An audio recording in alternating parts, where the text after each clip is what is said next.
어떤 학생이 랍비에게 이런 질문을 했습니다. 만일 머리를 2개 가진 사람이 있다면 이것을 한 사람으로 보아야 합니까? 아니면 2 사람으로 보아야 합니까? 이런 질문을 던졌을 때에 이 랍비가 그 질문에 대해서 이렇게 대답했습니다. 한쪽 머리에 뜨거운 물을 부어 보아라. 그때에 양쪽 머리가 다 아파한다라면은 그것은 한 사람이다. 근데 만일 이 한쪽만 아파하고 한쪽은 느끼지 못한다라고 하면은 그것은 2 사람으로 간주해야 된다. 여러분, 사실 이것이 이 유대인들이 생각하고 있는 이 결혼에 대한 의미입니다. 여러분, 이 결혼이라고 하는 것은 이 각기 2 사람이 만나서 한 몸 되는 것을 말하는 것이죠. 여러분, 그래서 이상적인 부부의 관계는 이 각기 2 사람, 이 부부의 관계는 둘이지만은 마치 한 사람처럼 사는 것을 말하는 것입니다. 여러분, 그래서 우리가 창세기 2장 24절의 말씀을 보면은 하나님께서 부부의 관계를 이렇게 우리에게 말씀을 하십니다. 같이 한번 읽어보겠습니다. 이러므로 남자가 부모를 떠나 그의 아내와 합하여 둘이 한 몸을 이룰지로다. 아멘. 여러분, 이 말씀을 통해서 우리가 살펴볼 수 있는 것은 이상적인 차원에서의 이 부부의 관계라는 것은요, 이 마음도 생각도 하나여야 된다라는 것이죠. 여러분, 뜻과 의지도 하나여야 된다라는 것입니다. 여러분, 심지어는 감정과 느낌도 하나가 되어야 된다라는 겁니다. 여러분, 그래서 한쪽이 아파하면은 다른 같이 아파하고 또 한쪽이 기뻐하면은 그것이 나의 기쁨이 되는 것. 여러분, 이것이 바로 한 몸 된 결혼 관계라는 것입니다. 여러분, 그런데 우리가 실제의 이 결혼의 삶은 어떻습니까? 여러분, 한 몸 되어 사는 것이 과연 쉬울까요? 그렇지 않다라는 것이죠. 여러분, 아마도 살아보신 분들은 다들 공감하실 테지만은 우리가 한 몸 되기는커녕 우리가 수식갈래로 갈라지고 찢어지는 경우가 얼마나 많은지, 우리가 살아야 될지 말아야 될지 이러한 고민의 연속이라고 우리가 말할 수 있는 것입니다. 여러분, 왜 그럴까요? 여러분, 우리가 가장 행복해야 될 이 한 몸의 관계가 왜 불편하고 부담스러운 관계가 되는 것입니까? 이 많은 이유들이 있겠지만은 이 가장 큰 이유는 아직 죽지 않은 우리의 자아 때문인 것입니다. 여러분, 오래전부터 가져왔었던 이 나 중심적인, 이 자아 중심적인 생각, 이 아집과 주장이 남아있기 때문에 이 하나님과의 관계로 스며들지 못한다라는 것이죠. 여러분, 예수님과 우리와의 관계도 이와 마찬가지라고 할 수 있습니다. 이 성경은 예수님과 우리와의 관계를 이 결혼 관계로 비유를 많이 합니다. 구약 성경을 보게 되면은 이스라엘 백성과 하나님과의 관계를 혼인 관계로 비유를 했습니다. 우리가 성경의 호세아서를 읽어보게 되면은요, 이 하나님을 남편으로 묘사하는 내용이 있지 않습니까? 여러분, 그리고 우리가 특별히 신약 성경에서 이 사도 바울이 쓴 바울의 서신을 보게 되면은 그리스도와 이 교회와의 관계, 그리고 그리스도와의 우리와의 관계를 아내와 남편과의 관계로 소개하는 내용을 우리가 살펴볼 수가 있습니다. 우리가 고린도후서 11장 2절 말씀을 보면 여기에 이렇게 기록이 되어져 있습니다. 우리 같이 한번 읽어보겠습니다. 내가 하나님의 열심으로 너희를 위하여 열심을 내노니 내가 너희를 정결한 처녀로 한 남편인 그리스도께 드리려고 중매함이로다. 아멘. 여러분, 여기까지 우리가 읽어보게 되면 이처럼 이 교회와 그리스도와의 관계를 남편과 아내와의 관계로 묘사를 했습니다. 여러분, 실제로 우리가 이 예수 그리스도를 구원자로 영접하는 그 순간 우리가 인식하든지 인식하지 못하든지 우리는 이 예수님과의 연합된 관계로 들어가게 되는 것입니다. 여러분, 뗄래야 뗄 수 없는 이 연합된 관계, 이것을 우리가 신학적인 용어로 사용하자면은 이 그리스도와의 신비로운 연합이다, 이렇게 우리가 부르기도 합니다. 여러분, 우리가 이것을 바로 이해해야지 이 성경이 우리에게 제시하는 건강한 그리스도인의 삶을 살아갈 수가 있고 우리의 삶의 성장과 변화를 추구할 수가 있다라는 것입니다. 여러분, 우리가 흔히 구원 사건을 단순히 이 죄의 문제를 처리하고 이 죽은 후의 심판을 면하는 사건으로 그렇게 생각할 수도 있겠지만은, 여러분, 사도 바울은 우리에게 그렇게 말하고 있지 않습니다. 여러분, 우리가 구원받았다라는 것은요, 내가 죄 사함 받고 단순히 죽은 후에 천국 가는 그런 단순한 사건이 아니라, 여러분, 예수 그리스도를 믿는 그 순간부터 이 새로운 차원의 관계가 성립되는 것을 우리에게 설명해주고 있는 것입니다. 여러분, 그래서 우리는 이 그리스도와의 새로운 관계로 들어가는 것이 이 성경이 제시하고자 하는 이 바른 그리스도인의 삶이라고 말할 수가 있는 것입니다. 이 어느 날 딸이 엄마와 대화를 나누는데 이렇게 말합니다. 엄마, 아빠보다 엄마 나이가 더 많지? 그래. 근데 왜 아빠는 엄마한테 반말을 하고 엄마는 아빠한테 존댓말을 했어요? 그때 그 엄마가 이 딸의 귀에다 대고 이 거실에 TV를 보고 있는 그 남편을 가리키면서 이렇게 속삭이며 말했다고 합니다. 안 그러면 쟤 삐쳐. 네. 여러분, 어른들도 삐지는 것이죠. 여러분, 이 늙어간다는 것과 성숙한다는 것은 결코 같은 의미가 아닙니다. 여러분, 나이가 들어갈수록 이 섭섭병에 걸리게 되고 우리가 망가질 수도 있는 것입니다. 여러분, 우리가 단순히 시간이 흐른다고 해서 이 성숙해가는 것이 아니라 우리가 이 믿음의 뿌리를 바로 내리고 그리고 그리스도 안에서 바른 관계성을 가져가야지 성장해 가는 것입니다. 여러분, 이런 면에서 우리의 신앙 연수가 얼마냐 따지기보다 과연 나의 삶은 그리스도 안에 바르게 서 있는가, 그것을 우리는 확인해야 됩니다. 여러분, 그리스도 안에서 우리가 어떻게 하면 이 건강하고 열매 있는 이 바른 성숙을 이룰 수가 있을까요? 오늘 본문을 통해서 이 성숙한 그리스도인이 되기 위한 이 세 가지 원리를 우리가 함께 살펴보고자 합니다. 우선 첫 번째입니다. 첫 번째는 이 장사됨의 원리를 알아야 한다라는 것입니다. 오늘 본문의 3절, 4절 말씀입니다. 우리 같이 한번 읽어보겠습니다. 무릇 그리스도 예수와 합하여 세례를 받은 우리는 그의 죽으심과 합하여 세례를 받은 줄을 알지 못하느냐. 그러므로 우리가 그의 죽으심과 합하여 세례를 받음으로 그와 함께 장사되었나니. 여기까지 우리 읽겠습니다. 여러분, 이것은 무엇을 말하냐면은 우리의 옛 자아를 장사 지냄으로써 우리가 새로운 관계가 시작되어진다라는 것입니다. 오늘 읽은 본문의 말씀을 보게 되면은 이 사도 바울은 새로운 삶의 원리를 우리에게 소개하기 위해서 이 세례를 통하여서 그 사실을 우리에게 말해주고 있습니다. 여러분, 여기를 보면은 이 합하여, 이 연합하여, 이 단어가 반복적으로 나오는 것을 우리가 볼 수 있게 되죠. 여러분, 이것은 무엇을 의미하는 겁니까? 우리가 주님을 믿는 그 순간부터 세례를 받는 그때 우리가 이미 우리는 주님과 연합되어진 관계로서 자라 나아간다라는 것이죠. 여러분, 우리는 이 세례를 받는 순간에 이제 이 예수님이 십자가의 지심으로 죽으신 것처럼 여러분, 나의 이 옛 생활과 모든 죄가 이 주님과 함께 죽으심을 선포하는 그 행위가 바로 이 세례의 의미라는 것입니다. 여러분, 그러므로 우리가 이 예수님을 만난 후에 이 그리스도인이 되었다라는 말은 이 더 이상 우리가 죄에 묶이지 않고 이 죄를 쫓아가지 않고 죄를 십자가에 못 박는 삶을 뜻하는 것입니다. 우리가 4절의 말씀을 보게 되면은 여기서 단순히 십자가에 못 박는 것으로 끝나는 것이 아니라 못 박은 후에 여러분, 이 예수님이 무덤에 장사 지낸 바 되셨다, 이렇게 말하고 있습니다. 우리가 이것을 한번 생각해 보면은요, 여러분, 우리가 세례를 행할 때에 단순히 이 머리에 물을 뿌리는 것만으로는 조금 약하다라는 것이죠. 사실 우리 장로교 교단에서는 우리 교단에서는 이 세례를 그냥 머리에 물을 뿌리는 것으로 간식화해서 간략화해가지고 우리가 이 세례식을 진행을 하지만은요, 이 침례교 교단을 보게 되면은 이 세례를 몸을 전체를 다 물에 담그고 이렇게 올림으로써, 적심으로써 그렇게 세례의 의미를 분명하게 이렇게 드러내는 그런 모습이 있습니다. 여러분, 예수님께서 십자가에 죽으신 후에 이 무덤에 장사된 것처럼 여러분, 우리가 물속에 푹 잠기는 것, 여러분, 이것이 사실은 세례의 진정한 의미라는 것입니다. 우리가 물속에 잠김으로 이 그리스도와 함께 나의 옛 자아가 죽었을 뿐만이 아니라 나의 모든 것이 장사 지낸 바 되었다. 여러분, 바로 이 선포가 오늘 본문이 설명하고 있는 이 세례의 뜻이라는 것입니다. 여러분, 그래서 우리가 이 세례의 의미를 바르게 드러내기를 원한다라고 하면 사실은 우리 물값이 조금 들더라도 물속에 잠겨야 된다라는 것이죠. 여러분, 우리가 이 기독교 역사를 보게 되면 초대 교회의 그 모든 세례의 의식들은요, 다 물에 잠기는 세례를 주었습니다.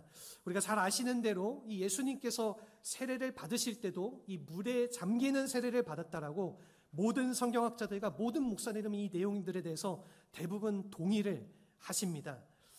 여러분, 오늘 여기에서 우리가 기억해야 될 삶의 원리가 한 가지 있습니다. 그것은 우리가 이 예수님을 만난 후에 이 적당한 차원에서 죽어서는 변화가 일어날 수가 없다라는 것입니다. 여러분, 죽으려면 우리가 완전히 죽어야 되는 줄로 믿습니다. 여러분, 정말로 머리끝부터 발끝까지 이 완전히 잠기듯이 우리가 그렇게 죽어줘야지 우리 삶 가운데 진정한 차원의 성숙이 나타날 수 있다라는 것입니다. 죽으려면 우리가 완전히 죽어야지 진정한 차원의 변화가 일어나는 것이지, 우리가 완전히 잠기지 않기 때문에 그냥 머리만 잠기지 않고 그냥 우리의 손만 잠기고 우리의 발만 잠기고 이 겉모양만 살짝 바꾸어지는, 여러분, 이와 같은 헌신을 우리가 주변에서 볼 때가 많이 있지 않습니까? 여러분, 근데 정말로 우리가 예수님의 사람이 되었다라고 하면은, 여러분, 이 나의 머리끝부터 발끝까지 내가 완전히 나를 장사 지냄으로써 나의 모든 옛 생활을 청산하고 이 그리스도 안에서 새 출발을 하게 될 때에, 여러분, 우리의 삶의 변화가 일어나게 되고 우리가 기뻐할 수 있는 참된 열매를 경험할 수 있다라는 것입니다. 여러분, 이 미국 교회 이 세례에 대한 한 가지 농담이 있습니다. 아마 들어보신 분들도 있겠지만은, 여러분, 한 집회 중에 예수님을 영접한 이 몇 사람이 있어서 그 집회 장소 옆에 있는 한 강가에서 이 세례식을 갑작스럽게 진행하게 되었습니다. 이 준비 없이 일어난 일이라서 이 옷을 입은 채로, 따로 준비된 옷이 없이 그냥 옷을 입은 채로 강가에 들어갈 수밖에 없었는데, 이 세례식을 진행하는 목사님이 한 청년을 세례를 주려고 하니까 그 청년이 목사님을 향해서 이렇게 말했다라고 합니다. 잠시만요, 목사님. 제 주머니에서 지갑을 좀 빼고 제가 와야 될 것 같습니다. 그렇게 얘기했을 때 목사님께서 그 청년을 향해서 이렇게 말했다라고 합니다. 아닙니다. 형제님의 지갑도 세례를 받아야 됩니다.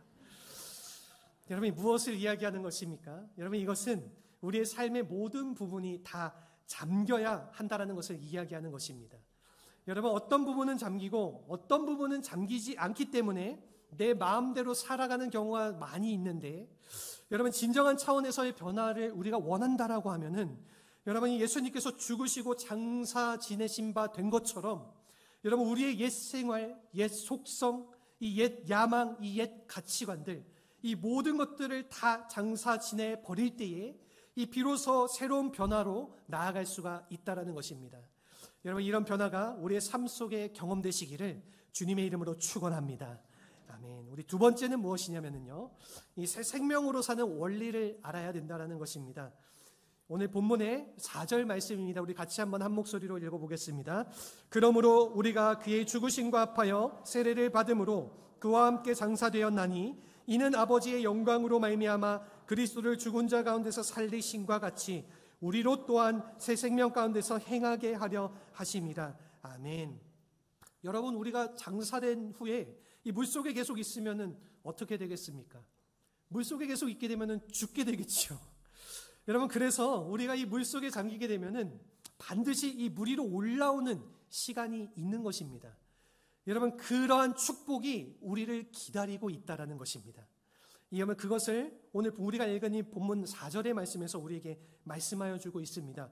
아버지의 영광된 능력으로, 여러분, 이것은 이 부활의 능력을 말하는 것입니다. 이 예수님을 죽은 자 가운데서 다시 살게 하신 것처럼 너희도 앞으로 새 생명 가운데서 이 행하게 함이라라고 우리에게 말씀하여 주고 있는 것이지요. 여러분, 우리 그리스도인의 삶은 나의 이 옛 생활을 장사 지낼 뿐만이 아니라, 여러분, 그리스도와 함께 새 생명의 능력으로 살아가는 것을 뜻하는 것입니다. 여러분, 이 신약 성경을 우리가 보시면은요, 이 예수님께서 공생애를 시작하실 때에 이 세례를 받고 시작하셨습니다. 여러분, 예수님이 먼저 자기 자신을 먼저 십자가에 못 박음으로 이 공생애를 시작하신 것이죠. 여러분, 그런데 이 주님께서 이 세례를 받을 때 물에 잠기신 후에 이 물에서 올라오실 때에 어떤 역사가 벌어졌습니까? 여러분, 하늘이 열리고 성령이 비둘기같이 임하는 그러한 역사가 일어났습니다. 여러분, 이것은 부활하신 예수님께서 어떠한 영광과 그리고 능력으로 살아가실 것인가를 우리에게 잘 보여주는 그림이라고 할 수 있는 것입니다. 여러분, 우리 그리스도인들은 나의 옛 생활을 이 십자가에 못 박고 죽여버리게 되면은 그것으로 끝나는 것이 아니라 하나님께서 그리스도께서 가지신 그 부활의 능력으로 우리를 세워주시고 위에서부터 하늘이 열리고 성령께서 우리의 삶 가운데 임하심으로 말미암아, 여러분, 우리 인간의 능력을 넘어서서 이 하나님의 기적적인 능력으로 살아갈 수 있도록 그 놀라운 힘을 우리에게 허락해 주신다라는 것입니다. 여러분, 이것을 우리가 경험해야지 참된 변화가 무엇인지, 그리고 그리스도인의 삶의 진정한 승리가 무엇인지를 알 수 있게 되는 것입니다. 우리 그리스도인의 삶이라고 해서 여러분 항상 모든 것이 평탄한 것만은 아니지요. 여러분, 때때로 우리가 무덤 속에 잠기는 것처럼 이 절망의 나락으로 떨어질 때가 있습니다. 여러분, 그러나 우리가 한 가지 기억해야 될 중요한 사실이 무엇이냐면은, 우리가 아무리 이 무덤의 밑바닥으로 떨어질지라도 여러분, 이 그리스도인의 삶은 무덤에서 절대로 끝나지 않는 줄로 믿습니다. 여러분, 반드시 우리는 무덤에서 나오게 되어 있습니다. 여러분, 왜냐하면은 우리 안에 이 예수님이 이 무덤과 사망 권세를 다 깨뜨리고 다시 사신 주님이시기 때문인 것입니다. 여러분, 오늘 우리가 이 사실을 기억하고 이 내 안에 이미 무덤까지 깨뜨리신 이 권세를 가지신 이 예수 그리스도의 능력이 나의 심령과 나의 육신과 나의 모든 삶을 주관하고 계신다라는 사실을 믿을 때에 우리가 비로소 건강하고 위대한 삶을 향해서 살아갈 수가 있는 것입니다. 바라고 소망하는 것은 우리 모든 성도님들께서 바로 이러한 사실을 분명히 믿음으로 받아들이고 이 부활의 능력을 진정으로 체험하면서 살아가시는 우리 모든 성도님들이 되시기를 주님의 이름으로 축원합니다. 아멘. 우리 마지막으로 세 번째는 무엇이냐면요, 내 삶의 주인이 바르게 결정되어야 된다라는 것입니다. 오늘 본문의 6절 말씀입니다. 우리 같이 한번 한 목소리로 읽어보겠습니다. 우리가 알거니와 우리의 옛사람이 예수와 함께 십자가에 못 박힌 것은 죄의 몸이 죽어 다시는 우리가 죄에게 종노릇하지 아니하려 함이니. 아멘. 우리가 이 말씀을 보시게 되면은 죄에게 종노릇하지 않게 하려 함이라 이렇게 말하고 있는데, 여러분, 왜 이러한 말씀을 썼을까요? 여러분, 이 말씀의 뒤에는요, 그동안 우리의 주인이 누구였다는 뜻입니까? 우리의 주인이 죄였다라는 것이죠. 여러분, 죄가 우리의 주인인 삶을 우리가 이전까지는 살아왔다라는 것입니다. 여러분, 이 세상적인 욕망이 우리를 다스리는 주인이었다라는 것입니다. 그랬는데 여러분, 이제는 우리가 이 예수님을 나의 구원자로 영접하고 그분과 연합하는 그 순간에 예수님께서 죽으심으로 말미암아 이 모든 죄의 사슬을 끊어주셨기 때문에 우리가 더 이상 이 죄의 종이 아니라 그리스도의 종이 되어야 한다라는 뜻입니다. 여러분, 오늘 우리의 마음은 중립이 아닙니다. 오늘 이 세상에 살아가는 많은 그리스도인들이 중립적인 마음으로 살아가는 삶을 많이 살아가고 있어요. 세상과 타협하면서 나의 삶의 현실과 이리저리 저울질하면서 여러분, 어떻게 우리가 이 세상과 하나님과를 우리가 이렇게 맞추면서 이 비율을 잘 맞추면서 살아갈 것인가? 여러분, 그렇게 고민하면서 살아가는 이 참 좋지 않은 그리스도인의 삶의 모습이 참으로 너무나도 많이 있습니다. 여러분, 우리의 마음은 결코 중립이 되어서는 안 됩니다. 여러분, 우리는 결단을 해야 돼요. 우리가 주님께 속하든지 아니면 죄에 속하든지, 아니면 내 마음에 이 죄가 왕노릇하든지 아니면은 주님이 왕노릇하든지, 여러분, 이 둘 중 하나가 항상 결정되어져야 된다라는 것입니다.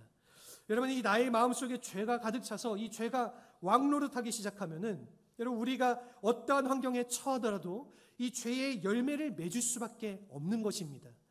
여러분, 아무리 좋은 환경에서 우리가 평온하게 잘 살아도 그 삶이 비참하고 타락하고 그리고 고통과 절망 가운데 이 어둠 속에 살게 되어진다라는 것입니다. 여러분, 그러나 반대로 내 인생의 환경이 어떠할지라도 이 그리스도가 내 삶의 왕이 되시면은 여러분, 이 환경에 상관없이 우리가 항상 기뻐할 수 있는 것입니다. 평안할 수가 있는 것이지요.